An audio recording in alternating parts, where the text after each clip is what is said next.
ចាជំរាបសួរកូនទាំងអស់គ្នាថ្ងៃនេះមកជួបជាមួយអ្នកគ្រូសាស្ត្រជាថ្មីម្ដងទៀតហើយទាំងអស់គ្នាសុខសប្បាយអត់បងចាអរគុណព្រះសម្រាប់សុខភាពនិងសុខភាពដែលព្រះអង្គតែងតែការពារដល់កូនទាំងអស់គ្នាអញ្ចឹងថ្ងៃនេះអ្នកគ្រូមានកិច្ចការថ្នាក់ទី3ចាអញ្ចឹងថ្ងៃនេះយើងសិក្សាអំពីនាមចាតើអ្វីទៅគឺជានាមចាតឥឡូវយើងមើលនិយមន័យជាមួយនឹងគ្នាហើយនឹងទីផ្ទាល់ក៏អានជាមួយអ្នកគ្រូទាំងអស់គ្នាណា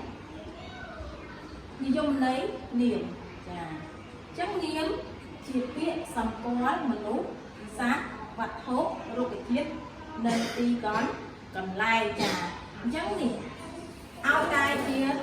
មនុស្សសត្វវត្ថុរុក្ខជាតិទីកន្លែងគឺជានាមហើយអញ្ចឹងមនុស្សអីដូចឈ្មោះមនុស្សចឹងដូចថាជាចិន្តាឬក៏ជាស្រីតៃហ្នឹងគឺជានាមហើយរីឯសត្វអ្នកគ្រូយកពាក្យថាត្រី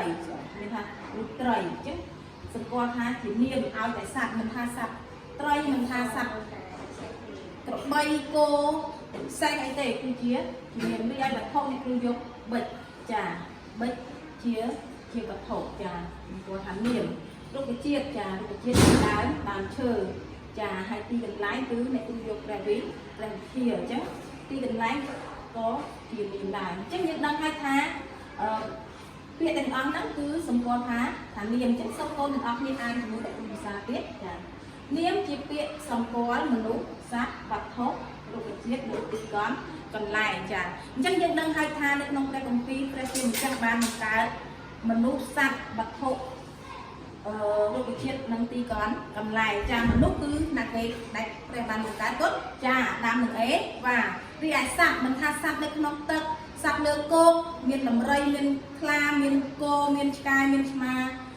គ្រប់ប្រភេទហ្នឹងគឺសុទ្ធតែជាស្នាមព្រះហស្ថរបស់ព្រះជាម្ចាស់រុក្ខជាតិគឺដើមឈើគ្រប់ប្រភេទចាមានស្វាយមានចេកមានល្ហុងសុទ្ធតែជាស្នាមព្រះហស្ថរបស់ព្រះជាម្ចាស់ហើយក្នុងខែដីហ្នឹងគឺជាទីកន្លែងដែលមនុស្សរស់នៅនោះក៏ព្រះជាអ្នក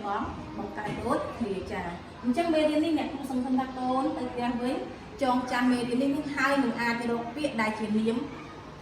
បានថ្មីបន្ថែមទៀតហើយមានចម្ងល់កូនអាចសួរអ្នកគ្រូបានសូមអរគុណសូមជម្រាបលា